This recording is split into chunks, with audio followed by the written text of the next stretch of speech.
we're not recording this episode. We're just gonna talk for 90 minutes amongst friends, and no one else can listen to it, and it's just for us. And in that way, it will be special. This sounds like 2019. It's not a podcast for anyone's eyes or anyone's ears but ours. It's just a conversation among friends, conversations with friends. And then 6 years from now, it'll be a very steamy Hulu series.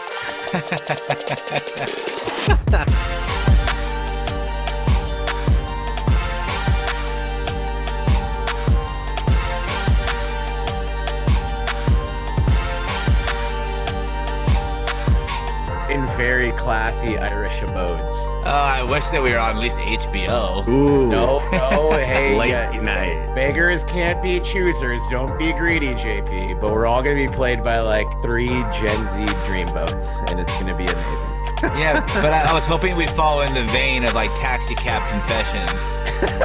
Or Live at the Apollo. We are referencing, the 3 of us are referencing 3 very different programs right now. It's just not at all conducive for effective podcasting. So I think we're going to just drop this bit and get into the 80th episode of the Belligerent Beavs Podcast. Hey, Ocho Cero. That's right. Chad Johnson's number with the Beavs. By the way, get your number 80 jerseys from the Belligerent Beavs online store.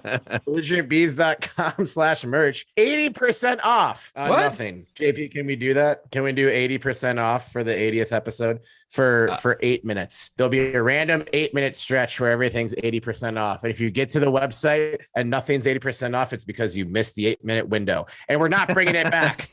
Random 8-minute window.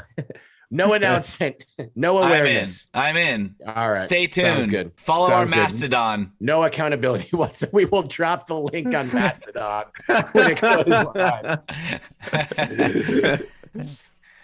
Oh my God. Well, this 80th episode is coming to you on Tuesday, January 17th. Hope everyone had a nice long holiday weekend. Happy MLK Jr. Day to you all. How are you guys doing? A lot of noise has happened since we last talked. Good and bad. Yeah. Do you want me to keep interrupting you right as you start? What is the good? Oh, there's a lot of good. For Yeah. instance, Belligerent Beavs was featured in the Daily Barometer. Oh, hey, yeah, that's good. Yeah. A publication that published your boy, Terry Horstman, almost 15 years ago to the day. Not really.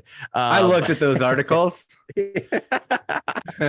I saw you were in there. I looked at the pictures that accompanied those articles. Yeah. I saw the entire back page was written by you. That's true. My parents still have that copy of the Barometer in their house somewhere.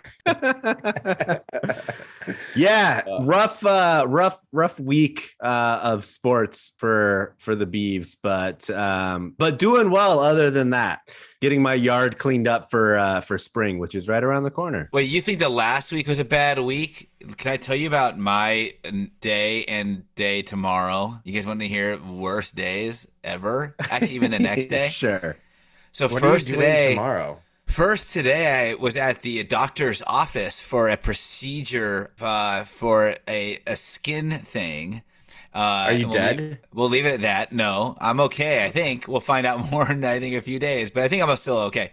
And then after getting the said skin thing removed, I had to go to the dentist, and then tomorrow I have jury duty. Oh no. It's so shitty that you have health insurance and are carrying out your civic duty of being an American. Yeah, you poor baby. Tomorrow's the first day of jury duty. Mm-hmm. Dude, so what happens? I've always wondered this. What happens if you get put on a case that is like really long, like a murder case? Then it's just me and you, Benny. Yeah. Yeah, I guess so. I don't have anything to add to this other than JP, please play 5 seconds of the theme song to Law and Order SVU.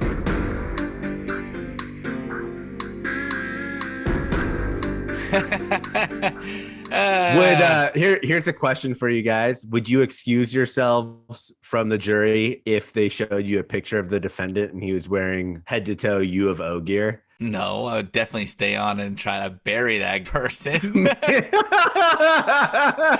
was the right answer. That's what I was fishing for.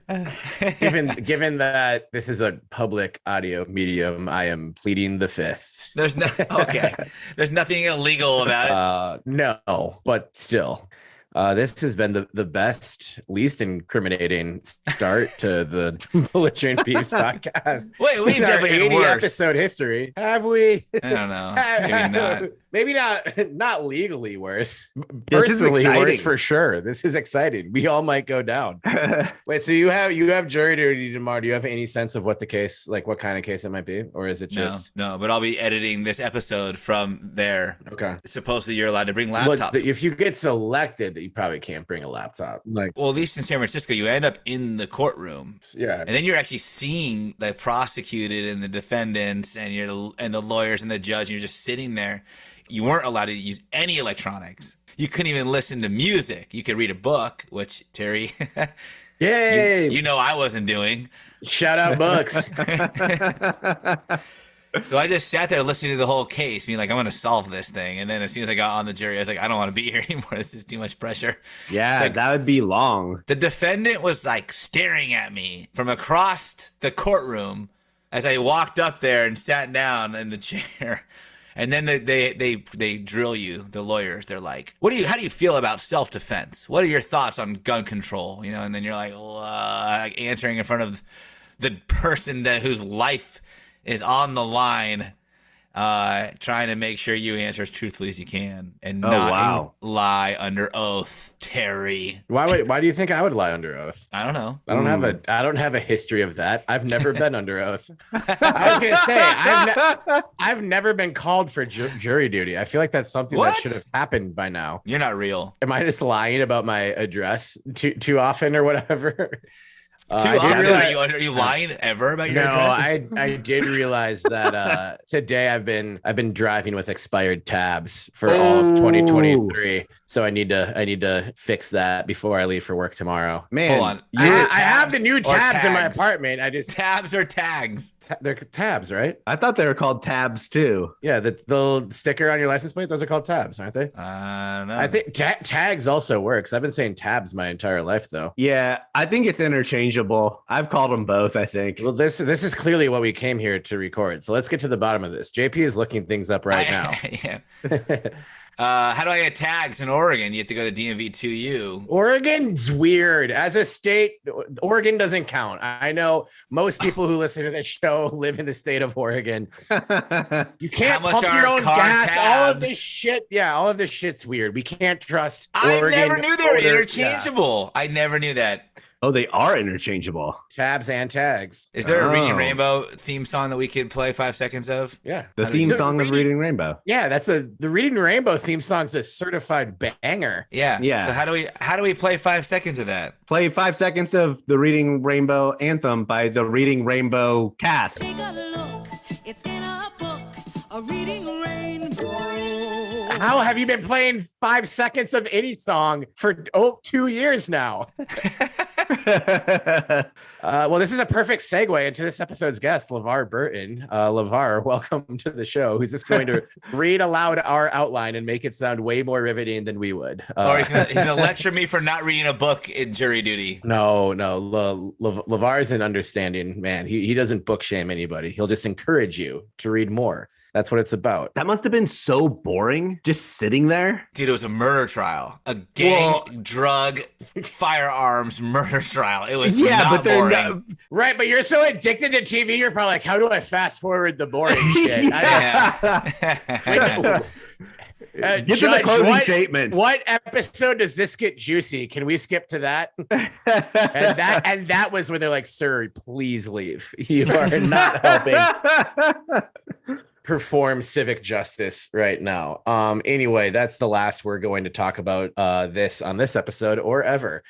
Isaiah Hodgins dicked on the Vikings in the playoffs, which is bad news for me, but good news for people who like to see Oregon State football players succeed, which I normally do. But at the hands of the Vikings, that was not fun. Not fun for me, but I'm happy for Isaiah. I had torn feelings during that because I did legitimately feel bad for you because I know how much you love the Vikings, but Isaiah Hodgins balled out.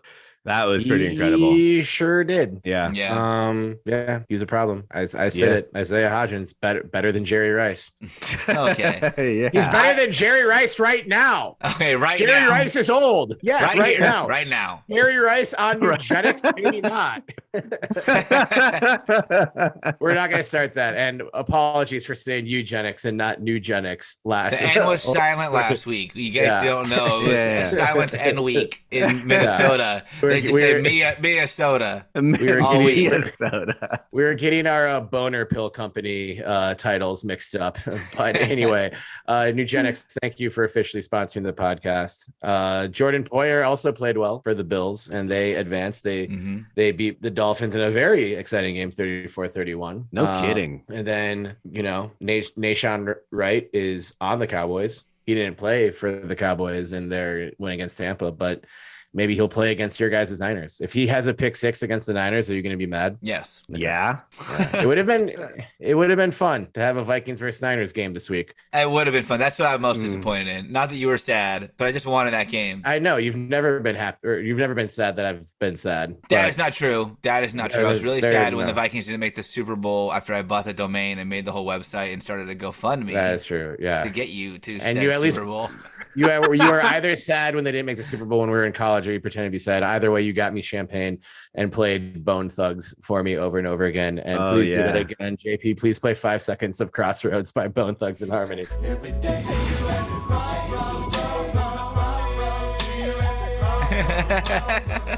Yeah, that was the saddest I've ever seen you. It's the saddest I've ever been. I've been lucky. But yeah, it's Niners Cowboys, typical classic 90s matchup. You guys, you're not playing my team, but you're playing Funky Paul Molina's team. Yeah. So there's the group chat should be popping. I think our defense is good enough to stop Emmitt Smith and Michael Irvin and Troy Aikman.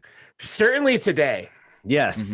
Right here, right now. Jimmy Ward would fuck up Troy Aikman today. Wait, what podcast are we recording right now, guys? The Belligerent Beavs. Oh, okay, just making sure. Yeah. I wasn't on my NFL playoffs podcast. Do you have an NFL playoffs podcast? Well, I'm not going to tell you. Then this is your NFL playoffs podcast. Oh, I will say there were no Beavers involved, but Nahshon Wright is on the Cowboys. This is irrelevant shit, JP. Shut up and talk about your favorite NFL team and like it. No. Yes, and then also Isaac Seumalo and Noah Togiai and the Eagles also advanced because they had a bye week, so they didn't play anybody, and they will now play not the Cowboys because the Niners are playing. It'd be crazy if there was 3 teams in one game, like make it take it rules. Losers out. You give up the ball, you come back on and play defense. Yeah, that'd be more fun. NFL, I'm sitting right here. Yeah. Add me to the rules committee and the competition committee. The Eagles host the Giants next Saturday at 5:15. The only team with multiple Beavers is the Philadelphia Eagles. So if that's how you're choosing who you're rooting for, that would be the Eagles. But I would, even though they beat us, I'd like to see Isaiah and the Giants take it another step further because that's just a fun story. Yeah.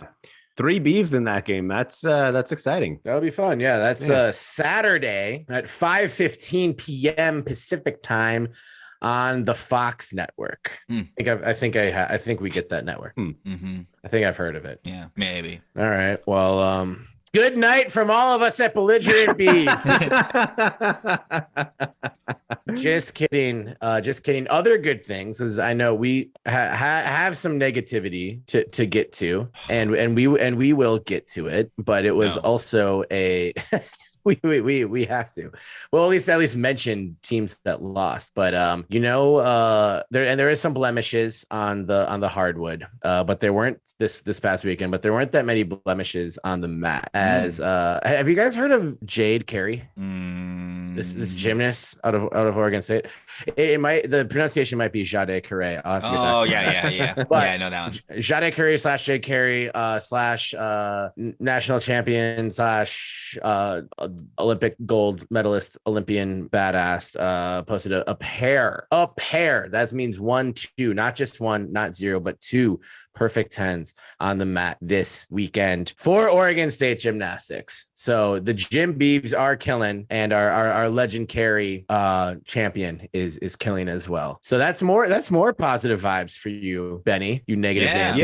Yeah. I wasn't a negative Nancy. I was just asking. I was asking questions, and I don't admittedly don't follow the rules of gymnastics as closely as JP, but 210 sounds really fucking hard. Yeah, it's been 30 years since the Beavs have done that in a meet. That legit is incredible. Yeah.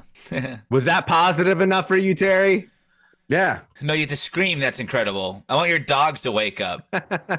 That's impossible. They're out cold. They are sleeping hard in the background. They do that so well. So the Beavs ended up as a team finished second behind the always powerful Cal Golden Bears, but that is still a nice result for the Beavs during this early season match. They beat Iowa and Pitt, two programs that definitely exist and aren't as good as ours. Yeah. So yeah, I'm excited when we get a run of Pac-12 programs. To be honest, I mean, these meets are fun, but they're really. I'll be honest. They're really hard to watch on TV. There's just so much going on, and the broadcast is trying to cover everything that's happening at every given time. It isn't the same as like being in person, obviously, and it's not the same as it just being a meet against one other program where you're taking turns, and it's easy to focus on really everybody's events.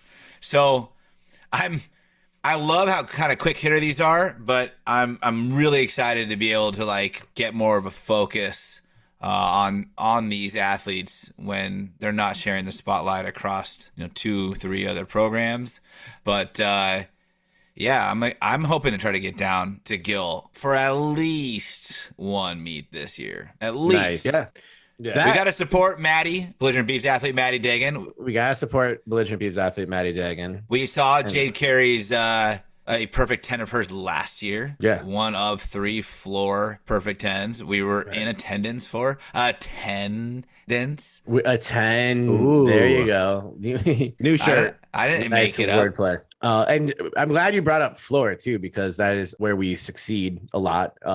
Maddie talked about just how dominant we are on floor during the Belligerent holiday Twitter spaces. So I want to shout out to Ariana Young, Savannah Miller, and Sydney Gonzalez, who also all posted career highs on the floor. Nice. This latest meet was 9.9s, 9.875s, and 9.9s, respectively, to go with Jade's hand.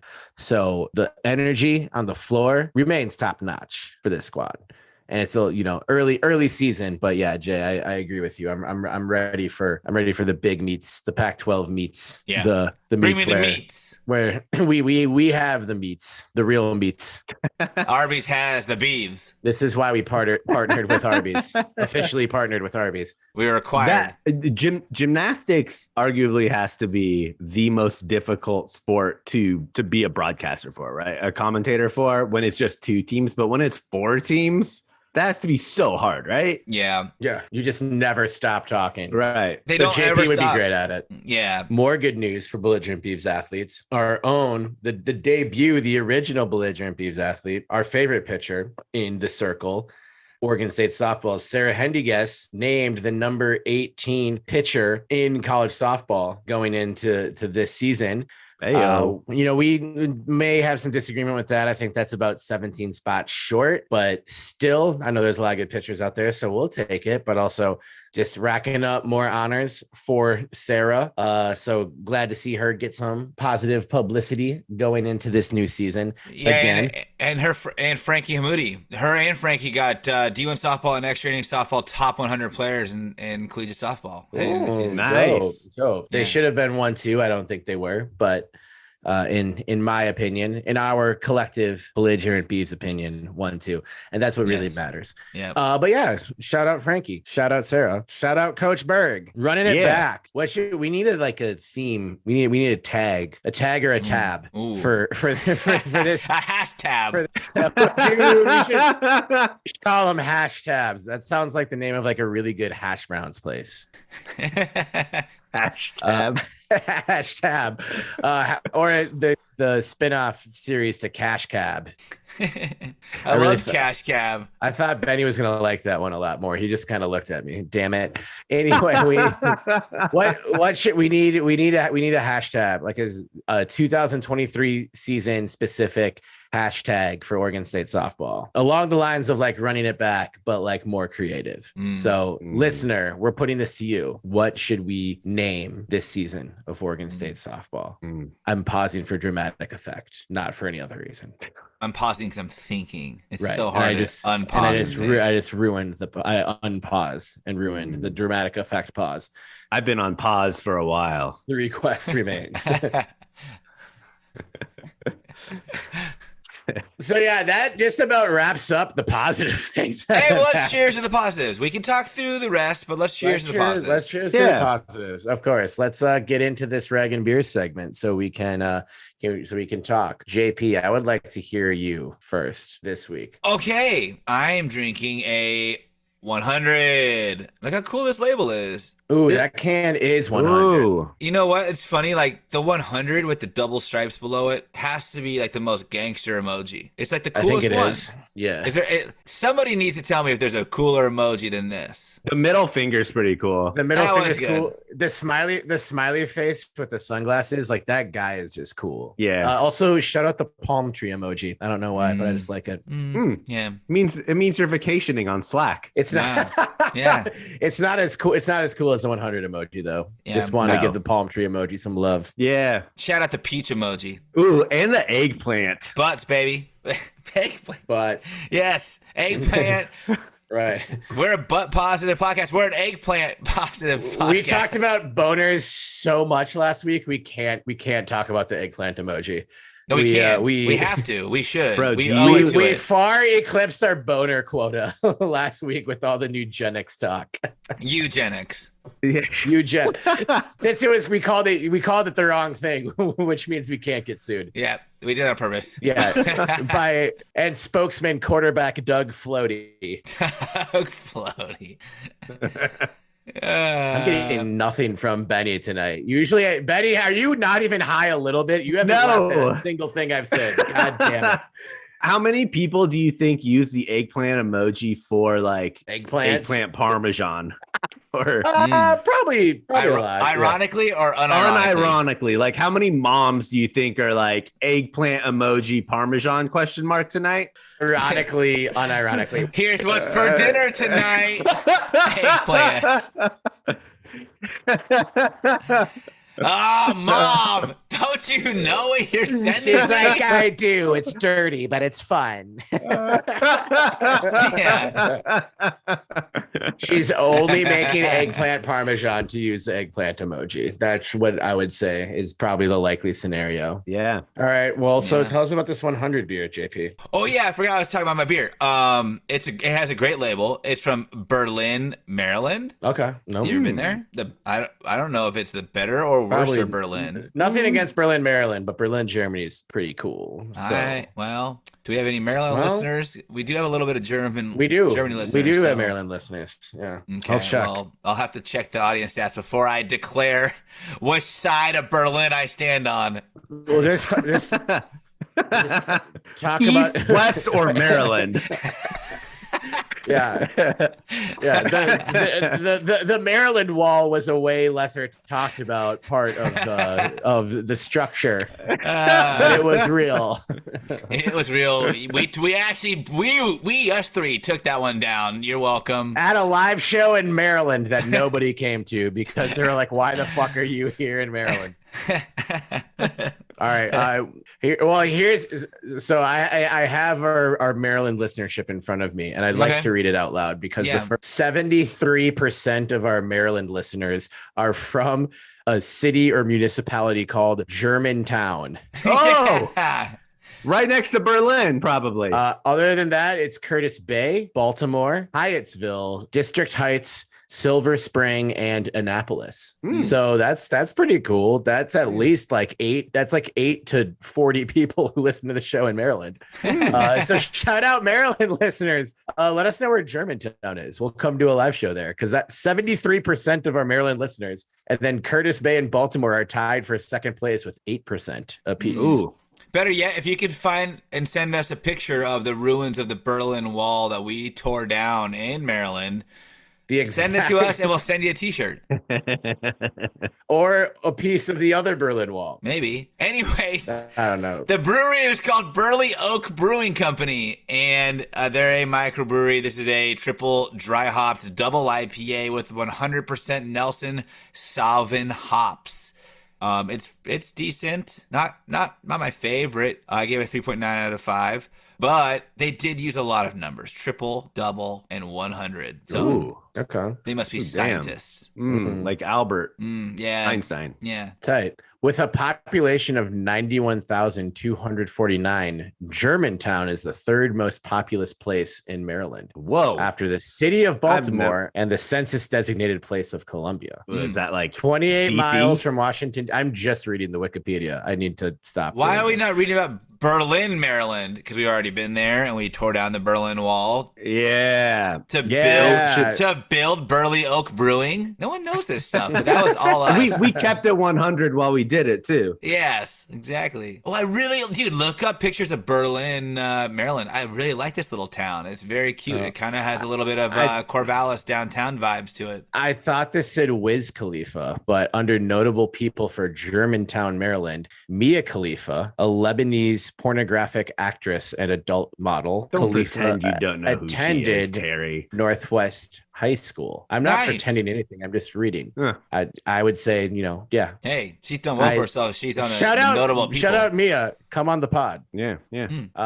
Anyway, enough about townships and places in Maryland. What was the name of the beer? Was it just 100? 100 emoji. Tight. Yep. Cool. Yeah. Benny? Hey, Ben Tate is from Berlin, Maryland. He played on the Vikings. I don't recognize that football team's existence. or anyone who has played for it besides Blake Brandel. Sean Mannion.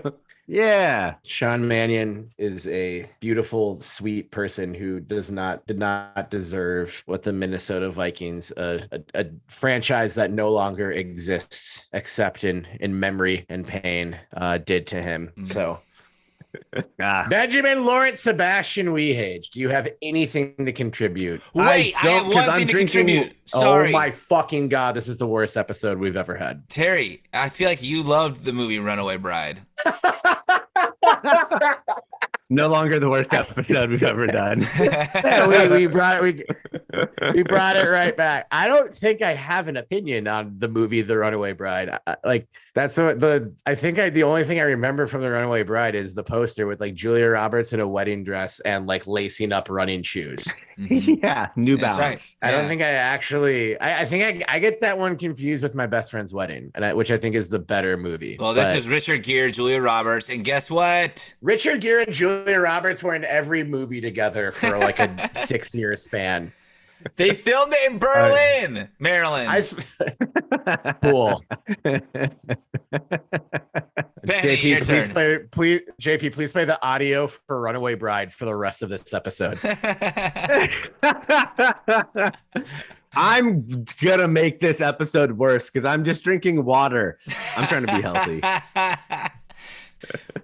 I was getting really lazy smoking while taking edibles all the time. So Smoking while taking edibles. not well, I've done that sometimes, but not usually. Okay. Yeah. So water for tonight. I'm just thinking about everyone who read the article in the Barometer and is tuning in now for the first time. And not that they wouldn't have figured this out eventually, but I thought we could have at least been fraudulent for like an episode or two. Never. Anyway, it's wine night in the Horseman household. And it's pretty close. I'm currently drinking a Pinot Noir from Pike Road Vineyard in the Willamette Valley, baby. Hey, I have that. I've had that. Nice. I like it. Very affordable. From Gaston, Oregon. Very affordable and nice. Like it's a good, nice, like reasonably priced good wine. And I like it. And I can't really describe wine for shit because I'm not a sommelier, but I do like the documentary Somm on Netflix. So I recommend watching that and listening to those guys talk about Pinot Noirs. Want to know who's from Gaston, Oregon? Who's from Gaston, Oregon? Roddy Piper, former WWF wrestler. Roddy Piper, man. Yeah, that's right. Yeah, he's from Gaston. Wow. At least under notable people. I wonder if he made this wine. Probably. He probably did. There's so much aggression put into that wine. He stomped those grapes good. All right. Well, cheers to Rowdy Roddy Piper. Yeah. movie. This was supposed to be the positive part of the episode. It and is. I feel like we've just broken everyone's spirits even further. We tore down the Berlin Wall in Maryland. We shot out Roddy Piper. Jade Carey had 2 perfect 10s. Isaiah Hodgins is elite. Sarah Haendiges is number 18, but really number 1. And we were in the Daily Barometer. And on more media shit, I am officially going to the Senior Bowl to cover Luke Musgrave and Rajon Ray. Hey, nice. Where is that? It's in Mobile, Alabama. I've never been to anywhere in Alabama. And I've always known the Senior Bowl as like the first sort of stop for like the NFL draft sicko cycle. But it'll be a big week and weekend for Luke and Rajon, and I'm looking forward to being down there with creds at the ability. Creds on creds and getting some dope content for all y'all. Nice. Do they still have it where the players have like 30 different team stickers on their helmet? You remember when they used to do that? I don't remember when they used to do. Was that the Senior Bowl? Like, I think that was a Senior Bowl. Where they'd have just like every NFL team sticker on their helmet? No. It's like they would trade with other schools. Like players from other schools. Wow, what game was that? It could have been. There's too many of them. There's like the East-West Shrine Bowl. Yes, that might have been it. Trayshawn and Jaden were just in the Hula Bowl. The Hula Bowl. They were just in the Hula Bowl. I think Trayshawn scored actually. Shout out Trayshawn. Gotta love it. But yeah, I'll be boots on the ground in Mobile covering the Senior Bowl. So I know Benny was worried about Rajon's draft hype. After I'm done in Mobile, he'll be a second round pick, baby. There you go. Spread the word. Once we load some coal into this hype train. Then what? All right, cheers. I don't know. then Rajon gets drafted in the second round, and tune into the dive. Friends. Tune into the dive for exclusive looks, behind the scenes, Reese's Senior Bowl. Terry Horseman, dude, promises to eat 24 Reese's cups every day. He's in Mobile, Alabama. You heard it here first. He's having 1 per hour per day. Okay. When you make it, say it that way. Sounds doable. Yeah. I just have to have 1 Reese's cup every hour. Yeah. For every day you're there. Okay. Full of chocolate. Send a video for every single one. We'll compile it and put it on our YouTube channel. We'll see. We'll see how long I last. I don't want to. Someone be like, "Who is that? Who is that guy who's never been to this event before, throwing up on the sideline of media availability?" What is he throwing up? Reese's cups? What's wrong with him? He knows he doesn't have to eat Reese's constantly to be here. I was dared to do it on my podcast.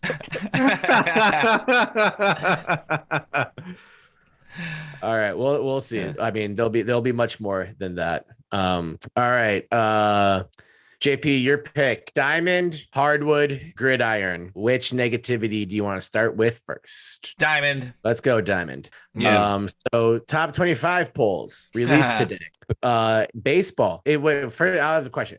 Is Oregon State baseball good? Elite. 100%. Is Oregon State softball good? Elite. Yup. Did Oregon State baseball finish with like a top 10-ish ranking last year? Yeah, I would say so. Depending on who you ask. Did Oregon State softball make it to the Women's College World Series last year? Yes. Mm-hmm. Was either Oregon State baseball or Oregon State softball listed in either top 25 poll that was released today? By D1? No. Nope. By D1 baseball, D1 softball? None. Neither. So my question to you both is, what the effing fuck?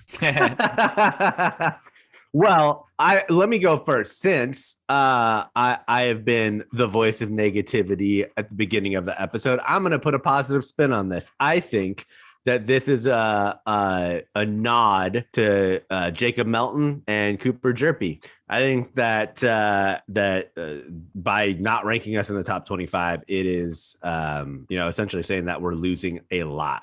And I can understand that. I think that Oregon State's going to be coming back with a ton of talent, and the ranking of not putting us in the top 25 is wrong. But I think that that's a nod to those two players.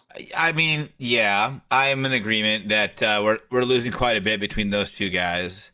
But what we're also gaining is a lot of players. We were fairly young last year, and yeah, they were our veteran leaders, but we're returning so many guys. Maybe not, the impact kind of players across the board that they were yet, but it doesn't mean that those shoes can't be filled or exceeded by the players who are coming back, who have another very successful and exciting year under their belt.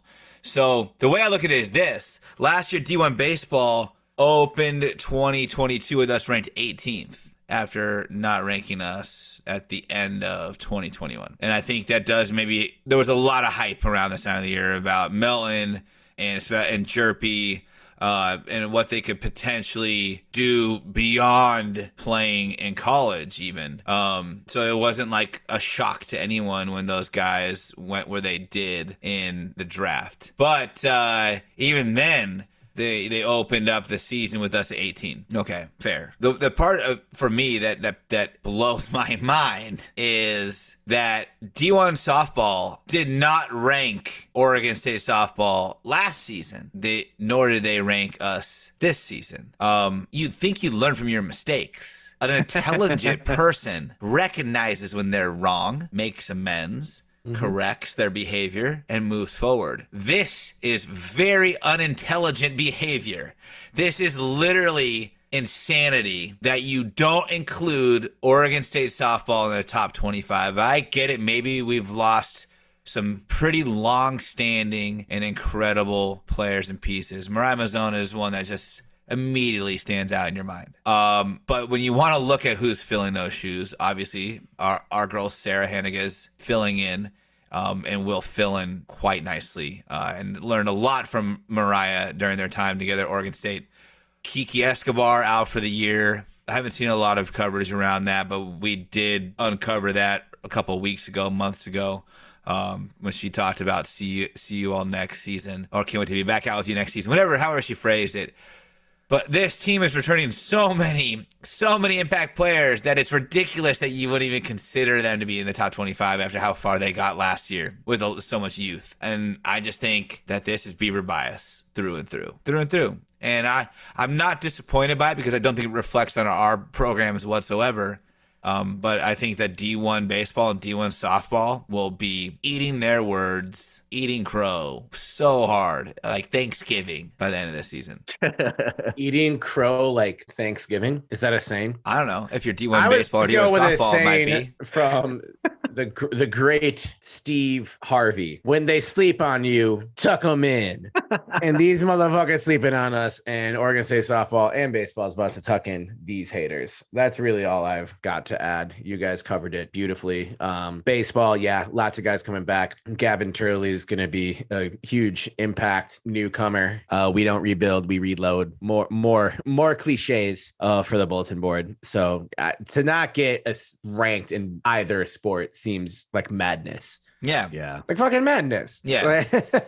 That's just blatantly overlooking us. Right. Agreed. So, I mean, fuck them.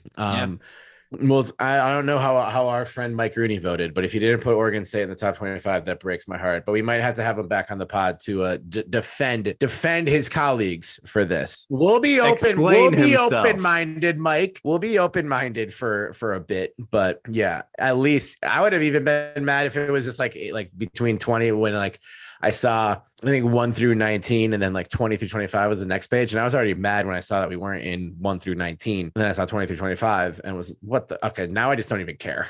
This whole list is null and void. Yeah. No, You're wrong. Void. You're wrong. All right, Benny, unmute yourself. Bring yourself back to this moment. Hardwood or gridiron? Let's go hardwood. Get it out of the way. Oregon State basketball went 0-4 this weekend between men's and women's basketball.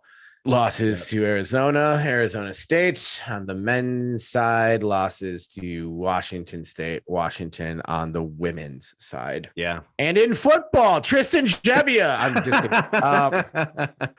JP, you're in the house on Sunday for that lopsided loss to UW. I want to get your thoughts on this first because I was in a dark place and you were starting to kind of talk me out of it and into a positive place. Didn't get all the way there, but you did have some good, insightful things to say. So just from someone who is in the crowd and someone who's watched this team more than most probably have this year, what are your thoughts now?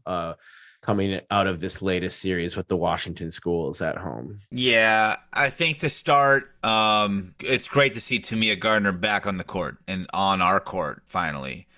She's looking like the real deal. And you have to understand with her working herself into playing condition, getting acclimated to the speed of the game, getting acclimated to the offense and her teammates. I know she's obviously been around since she enrolled. But it's a whole different beast when you need to start executing the plays that you were just watching for so long, especially as a freshman.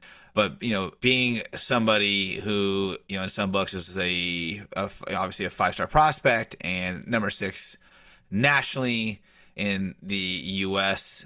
For the 2020 senior class, there was a lot of expectations coming in for her, and I think just for one, Beaver Nation is just so thrilled to see her on the court joining her recruitment classmate, Reagan Beers. 2, the game against Wazoo really was what started making me a little concerned for this squad. It felt very similar to where the men's have struggled, and it's around not having enough scorers. I mean, that point, like, just as to simplify the point to that, it is literally that there's just not enough scorers on the team to help avoid a slump of one of your main producers or help take some of the heat off of them. Teams are sitting on our scorers right now. And what I saw against UW in person at Gill with a Gill beer and Gill dog in hand, by the way, was amazing.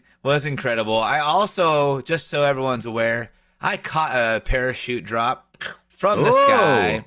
What was in the parachute? Well, hanging from the bottom was like a weight, and to help it fall down from the rafters. And it was an orange and white Jordan 1 like miniature keychain. That's dope. Sick. Yeah. So I gave it to the mini bebe who was with me, and it's on his backpack as of this morning for school. Nice. I was busy watching the court because they did the Damn Cancer game. So they had both, I think it was AJ Marat and Reagan Beers both cutting their hair to donate to cancer for patients. They, after the game, after they cleared the court, well, after they let everyone on the court, which they always do as like a tradition after every game to meet the players, I walked off the court and I was like, hey, what do I do with this thing? It's the parachute. I think I'm supposed to bring it to a table to get a prize. They're like, they folded up shop a long time ago, man. You need to be out here like 4 minutes after the final horn. And I'm like, well, what do you want me to do with this parachute? And they're like, I don't know, keep it. So I have the parachute and the keychain as a keepsake. I think it's just as cool. Anyways. What was the prize going to be? Do you know? It was like a clear fanny pack. Oh. The Jordan 1's cooler. Yeah. I'll keep what I got. So this was a couple things about the UW game though that I really, really noticed. One, we were down early and down big early. Within a few minutes, down double digits, and UW could not miss. And I know a lot of people. They were not even hot, dude. They were absolutely lit on fire. Yeah. The thing that people are ignoring, I guess, or just missing if you're looking at a box score, is they're looking at our like 3-point shooting, right? And the 3-point shooting wasn't good, but the 3-point shooting was out of desperation early to try to get back in the game. And it actually, in the long run, did get us back in the game. I know it's like, well, yeah, we can't go 5 of 18 from 3, but we went 5 of 18 from 3, and 5 of those misses were Tamia Gardner playing her second collegiate game ever.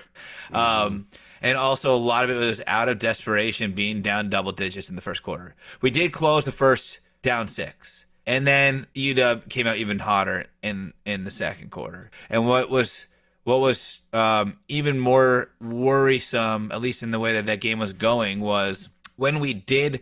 I don't think Ruick went back to the team at any point and was like, keep shooting threes. That's the only way we're getting back in this game. I think he tried to devise a way to get Reagan involved. And we know what she can do when she gets the ball down low. She's such a reliable scorer. Her footwork's incredible. She gets her shot when she wants it down there. And teams were like giving her the Steph Curry treatment, dude. When she would get the ball, the defense collapsed like an umbrella. I mean, it was insane to see how fast they would just surround her with the ball on the block in the middle of the paint. And she forced a couple shots, probably trying to just like do what coach asked of her to do and try to just get some easy points. A lot of times though, she'd dish out for a good look at 3 and it just didn't fall. So the result of the game wasn't for a lack of anything but us just trying to claw back all game long. And as I said before, teams figuring out ways that they can at least attempt to slow down Reagan Beers. And if we don't have the scorers to help her and Talia, if Talia is having a rough shooting night, which she didn't really have a rough night or afternoon against UW, she did against Wazoo. But if we just need more people to step up outside of that, and I do think that like we'll see Tamia get there. But again, Sunday was her second collegiate game, and like, what do you expect of a player that's only played once before the college level? So anyways, I actually am not as concerned about the women's team. Dude, this was always going to be a growing year. This is a tough year. The pack is so deep. The future is super bright. I did not see a concern with coaching. I did not see a concern with effort or camaraderie. It was solely that we were backed into a corner from the beginning, at least for the UW game, and we just did not have the ability and experience to climb out. And even though, hey, the Mini Bebe asked me to call this out, he had a blast at the game, and he was saying, are you guys going to talk about the basketball game, like the one we went to? And I'm like, yeah, we'll talk about it. He's like, remind everyone that we made it a single-digit game at the end, which we did. The hope of the youth. Yeah. So while we lost by double digits, we did have some exciting moments in that fourth quarter. Yeah. The game against Wazoo was a heartbreaker, man. We couldn't buy a bucket in the last quarter. That was a tough game. Yeah. And that's two good teams too. But Yeah. my 4-game winning streak call was not the greatest call that I've had in the history of this podcast. So I apologize for any bad juju I brought into the world surrounding this homestand. I think teams are sort of coming to this with a strategy that's we're going to make everyone but Talia and Reagan beat us. Mm-hmm. And they're daring, AJ and company to sort of ascend to that superstar level. And Tamiya's, like you said, has played 2 games now. So it's a young team, and they know who the stars are, and they're coming after Talia and Reagan hard. So it's going to be an adjustment. I do think that fourth quarter against UW had a lot of positivity and good vibes and good signs. And I think this is stuff right now that we're seeing that it may not come to bear fruit this year, but when we're back in the Sweet 16 next year, you can point to stretches like that. If this team stays healthy and stays together and maybe gets one more piece in here. I'm not saying give up on this year at all costs, but some of these games you're just kind of hoping to see them swing the other way. And now they're kind of in a hole, and they can climb out of it. They've done it before.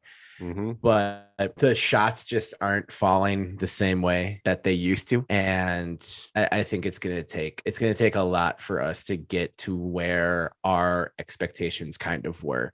Even though last year making a run to the NIT semifinals, like you have to be a talented and good basketball team to do that. Like the NIT is a tough tournament. Yeah. But we were kind of thinking that it'd be like maybe easily in the NCAA tournament field. And I think we've been spoiled by this team. And I think we kind of took that NCAA pedigree for granted a little bit, and teams are figuring out how to stop us early, and while still letting Reagan and Talia get their numbers.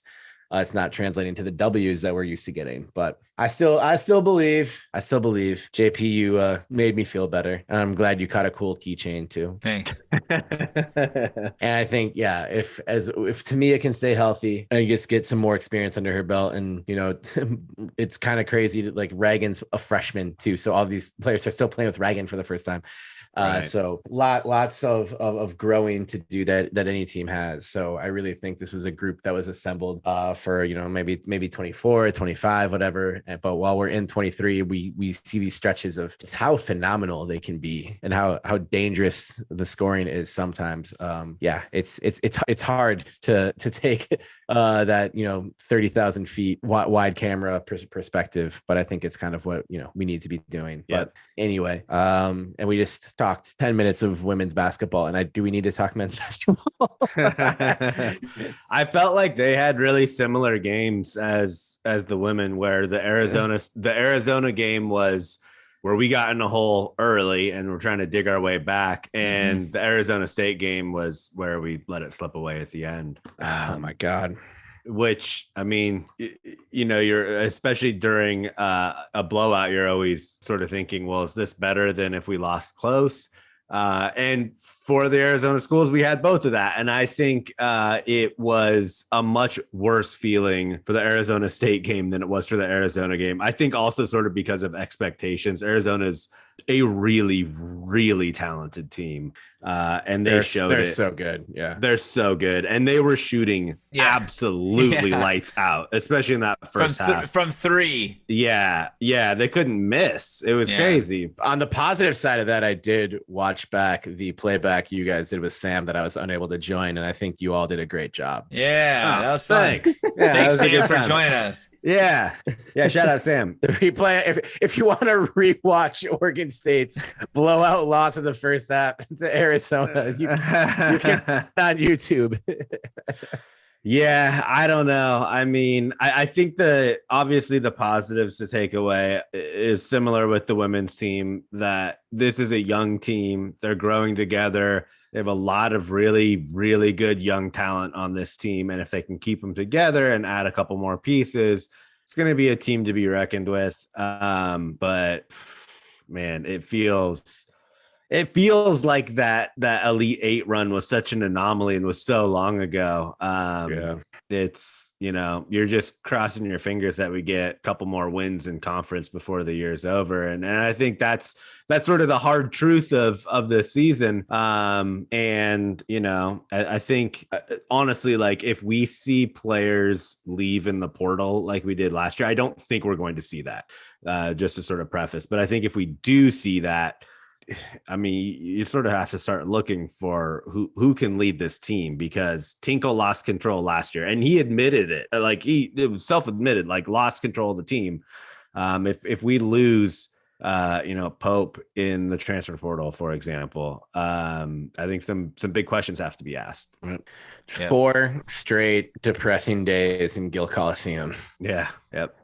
It feels like, the type of weekend we would have come out for. Be like, hey, 4 straight days of basketball games.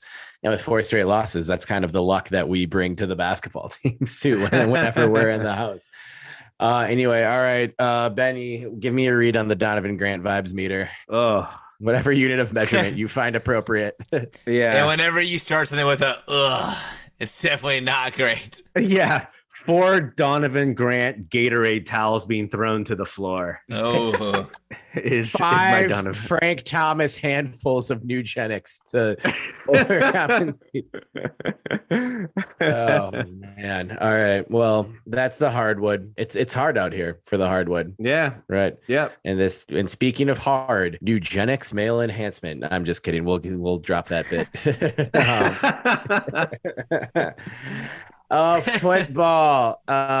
So some departures we got to talk about. Not all like terrible. I think the one that kind of grabbed headlines today, grad transfer, Tristan Gebbia. Okay, King, I see you out here. We knew he was in the transfer portal, didn't know where he was going to go. And today reported officially Ohio State.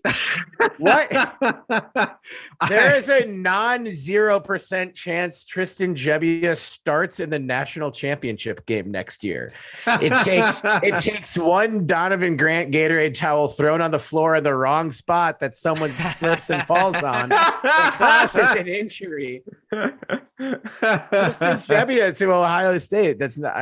Hell yeah, Tristan. I love it. I'm not sure what their quarterback room looks like for next year at this moment, but I don't think he cares. I don't think he cares. I think he's going here to get more exposure to some of the nation's best coaches at one of the best programs in the U.S. It's the second best OSU in the U.S. But you got to diversify who you learn from. He's downgrading, but as Jizza once said, diversify your bonds, and that's what he's doing. He's diversifying his bonds. Exactly.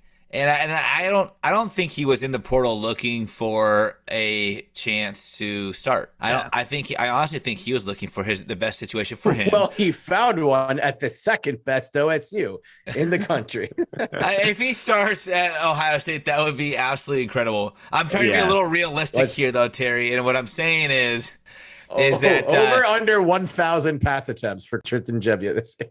I think what he's gonna do is he's gonna just soak up as much as he can, and he's gonna take that into his post-playing career, which most likely will be coaching. And from what we've heard from players or gathered from anyone who has any ear to the ground for this program, is that Gebbia was a captain as much as he was a coach. The guy stuck around to be a leader and to help other players get better. And so I think he wasn't going somewhere to be a starter or to compete for a starting job. I'm sure he will compete. I think that's just the kind of person he is. But I think he went to Ohio State because that's where he felt that was the best spot for him, where he could get better at what he wants to do, which is probably coaching. And I think that's a great move. I think it's an incredible move. I think it looks great for Oregon State that we had a guy leave and transfer to Ohio State. Like, let's be honest. Regardless of the situation or the circumstance, that's a cool look. Always coming after our scraps, Buckeyes. When has that last happened? When has that last happened? Yeah. A program that was a top, let's say even a top 10 program, had one of our players transfer there. Yeah, I couldn't tell you when that was or why it was in the history of all history. Definitely not why. Yeah. I think it's a smart move by Tristan. I mean, it's really, really smart if you think about it, because I think we're all looking for him to transfer to a place where he could start. Yep. But this makes it very obvious, I think, of what his future plans are. And if his future plans are to coach, you're going to get a whole lot better experience from a program of coaches like Ohio State than you would starting at a program that he could start at. Yep. Yeah. Or like start without question, right? Like no competition. Coach just says, come here. We need a quarterback. You're starting. You've got D1 experience, whatever. Right. Like you're super senior. Come on and just do it for a year. Yeah. Mm-hmm. That's what I'm saying. I totally agree. The other thing is that we all forget is like how highly touted Jebbia was out of high school. Right. The talent is definitely there. He was hindered by circumstance and injury. Talent around him in ways. But the dude is a phenomenal quarterback. And I think that lends to the fact that, like, Nebraska recruited him. Yes, it was Mike Riley, but Nebraska recruited him. So him going to Ohio State is not that far-fetched. It really isn't. No, I think it just caught us off guard more so. Yeah. Right. Than anything else. But yeah, I think it's a great move and I'm happy for him and hoping that we'll get to see him on the field a little bit too one more time. But even if we don't, that'll be fine for him too. Another departure. This one I think is a little tougher to swallow. AJ Stewart, running backs coach, headed to Baylor for the same job, but also with the associate head coach title added. And I don't think we know any type of salary difference. You would imagine that he's getting a nice pay raise going down to Waco. This sucks for losing him, but also it's just a product of being better. When you're good and you have a great system of running backs and a great history or pattern of recruiting running backs, someone's going to come and try and get your running backs coach. And honestly, I think it's we've probably lucked out in how little we've been poached. This is kind of the first big name assistant we've seen us lose. So I think Smith and co will be able to adjust, but it is a loss. He recruited Damian. He's had a hand in the development and the use of every running back on this team. And you see guys like we beat Oregon without throwing the ball in a second half and fourth quarter where both Damian and Jam went down with injuries. And it was just, all right, like we're going to beat you with Isaiah Newell. And I don't want to take anything away from Isaiah Newell or Deshaun Fenwick, who's also awesome in that game, or how good the offensive line is. But a lot of that comes from the running backs coach. So if upgrading responsibilities for him, possibly, I would hope upgrading in salary. So we're happy for him. And again, it's a symbol of success when things like this happens, but there is a very real sort of effect of this. And that means a pretty fantastic running backs coach is not going to be on the Oregon State sidelines anymore. And Jonathan Smith has a very important decision to make as who replaces Coach Stewart going forward. Yep. And I don't know anything about the salary, but I will say with Baylor being a private school and from what I've heard, boosters pouring money into that program, I think that salary is probably a little bit more negotiable than a state university like Oregon State, where the money you're spending in your program is very, very set. So I would imagine that money had a lot to do with this move. Yeah, and maybe even more so, I think it was the associate head coach role that played a lot into it. I'm sure he's going to be a good opportunity for him, handsomely rewarded for that title being added to his role. But let's be real. Stewart came to Oregon State less than 2 years ago, and I know he's done some incredible things for the running backs, and he's been a phenomenal recruiter. Like he brought in Damian. He found Damian. Yeah, his name is attached to a lot of those big recruiting halls. Yes. So that's gonna be I think the biggest question mark is what happens to the players now. What happens to future recruits that we're looking for. I have trust in both Lindgren, who sat just a few seats away from me at the women's game on Sunday, by the way. I didn't want to bother him and his son, but Coach Lindgren, if you're listening, shout out to you bringing your kid out of the game. It was good to see you. I have a lot of faith in them still being able to make and put players like Damian and Isaiah and Deshaun and Jam in the best situations that they can be in. But it'll be an interesting hire and I don't think it's an interesting hire because how can they help our team? I think it's going to be an interesting hire because what kind of coach wants to come coach the kind of talent that we've got right now, which is off the charts. That's true. Absolutely off the charts. And I don't know if we've ever really been in this position to backfill a position coach and not be like, come save us or do we help rebuild this position? It is literally it might be the premier backfield group in the country. Yeah. Come and help us out. It's for sure one of the best vacant assistant positions in the country right now. Yeah, absolutely. 100%. So that is why I'm very curious to see where it goes. I wish Coach Stewart the best. He's actually been quite a supporter of ours throughout this entire time. He was early on engaging with us on social media, retweeting our stuff or liking our stuff. So we appreciate you, Coach. Best of luck at Baylor. Do not steal our dude, Damian. We will come after you. I thought that was gonna have to, I was gonna have to talk you off of some threatening language there for a second. But I know where to pause. That would have been like that Office bit where after Jim breaks up with Karen and she becomes the leader of the Utica branch, and they have the branch pranking wars. And they get caught in Utica, and Dwight goes, "Karen, we will burn Utica to the ground." And they're like, Dwight, stop, Dwight. And literally a minute later is like, "Karen, we will leave, and we will leave peacefully. But if you harm a hair on Stanley's head, we will burn Utica to the ground." No, Coach Stewart, we're not going to do anything inappropriate or out of pocket or anything like that. But if you do steal Damian Martinez, we will burn Utica to the ground. Yeah. People of Utica, New York will be very confused. It'll be a terrible tragedy. Yeah. The blood is on your hands, Coach. We are not burning Utica to the ground for any reason. Congratulations, Coach Stewart. That's the fourth incriminating thing we've said tonight. We've saved so much incriminating shit. Oh my God. We just had a nice article posted about us online. We had to come on and be like, let's flirt with jail time. God damn it.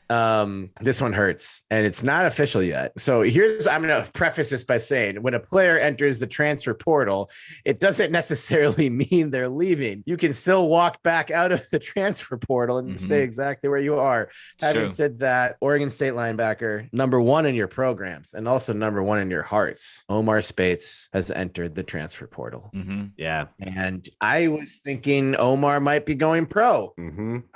Terry, what you just said, though, is very important. It is very important. It is important.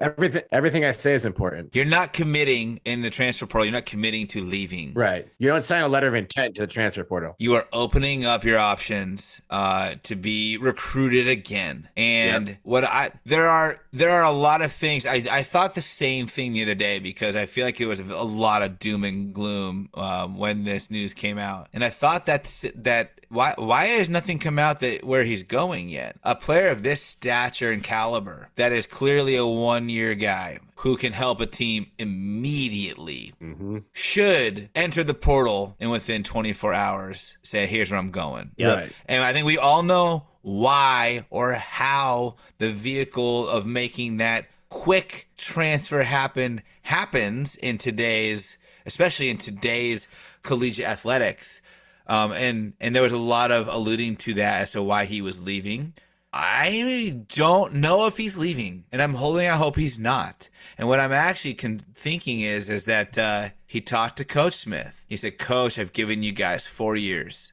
I came here from Philly, went to Crescent Valley, stayed nearby. I've done what I can to help build this program. We're not winning a national championship next year, most likely. Sorry, Benny. Where can I go either A, to do that to help increase my potential of going pro, or B, get the money that I may never get because I don't know if I'll go pro?" We'll talk another time about Damnation Collective and what stuff that they're doing, and I think most of it, if not all of it, is very, very positive for Oregon State athletes and fans. Omar Speights is not on their roster. He's not on our roster. And why? Because he's a senior. No one here had even considered offering him a bag to stick around. I will offer him one now to stick around. I don't know how big of a bag it will be, Omar. Let's get Omar. Let's get the bag for Omar. Omar, if you're listening, name your price. Here's the deal, though. This is my last bit of evidence that I want to state. Whatever he wants to do, he should do. Whatever he thinks is best for him, he should do. Because what he's already done for Oregon State has been more than enough. And the man can make his own life choices. And as a fellow Beaver, I will let him and support him and back him with whatever decision he makes. Yes, I'm bummed. Yes, I'm actually it almost makes me a little worried as to why the team leader of his stature would leave. And especially where I thought this was where we're building the momentum now to be something incredibly special. I don't think that this takes away from that momentum, really, but it makes me ponder, like, what's going on that somebody like him would walk away from that. Anyways, he's had a dozens and dozens of likes that he's liked on Twitter, for example, of people talking about, commenting about, sharing him entering the portal. Okay, he has followed and been followed by the linebacker coach and coaches, defensive coordinators, etc. at Texas A&M. I saw that. A team that could pay quite a bit of money to have a player like Omar Speights for a year. The other thing, though, that I'll leave you with, Terry, because of what you said, and this is where I leave you with a little bit of hope. His social media bios still say Beaver football linebacker, whatever, however long ago he hasn't updated it. Number 1, number 36. It still references Oregon State. His pinned tweet on Twitter is still his commitment to Oregon State. Yeah. So while he has entered, maybe we've got it all backwards. Maybe fans have it all backwards. Maybe he entered to test the waters, not that he entered because he had an offer. And I think that in today's age, it seems weird, because people don't usually enter unless they're out or they have an offer. And I think that maybe he has neither of those things, and that there is a chance that he will decide, no, I'm going to pull back from the portal and come home. Second home. I hope he does. You all know how much I hate Texas A&M for the Amsterdam Wu-Tang incident. Yep. And so, Omar, even if Texas A&M is the right place for you and they pay you a shitload of money, and they better pay you a shitload of money if you go there, that will hurt more than if he goes anywhere besides Oregon, which would hurt the most. I don't think he's going to Oregon, but I just want to take this opportunity to one more time say fuck Texas A&M entirely because of that wannabe short king in Amsterdam that one day. And we'll share that story another time. But anyways, I agree with you, Jay. I appreciate the solicitation of hope from your words there. After all, you cannot spell chop 'em without hope. And we are in the business of hope, sharing it, spreading it, embodying it. We are hope dealers. And it's and until he's gone, until an announcement comes through that he's going somewhere else, there's a chance that he's going to be a Beaver again. So we can't report anything we don't know. And I'm just hoping that Smith and company can come up with a plan to get him back in orange and black for one more season. Yeah. There's a huge question mark around this, and I think for all the reasons that JP mentioned, it sort of leaves you with more questions than answers. And it almost seems like, and this is just like hypothetical potential, that he had something maybe lined up that wasn't as sure as maybe what he thought it was. And so that sort of put a halt to all of this, because there's no doubt that he is highly sought after. I don't think that there's a team in the country that wouldn't take Omar and have a scholarship for him. So this sort of silence has created more questions. So we'll see what comes of it. I think the longer this plays out, the more chance there is that he does come back to Oregon State. But we will see. I have an offer for him that I don't have the authority to offer, but for one full year, we will change all of the OSU signs from Oregon State University to Omar Spates University if he comes back. It will for one calendar year. It will be Omar Spates University and not Oregon State University. Still the Harvard of the Pac-12 and the Pacific Northwest, but Omar Spates University. Omar, let us know how that sounds, and we'll get our guy Scotty B on the phone. That's Athletic Director Scott Barnes. His friends call him Scotty B, and we are his friends. So we'll figure that out. We can for sure make stickers. Let's do that right now. Right now.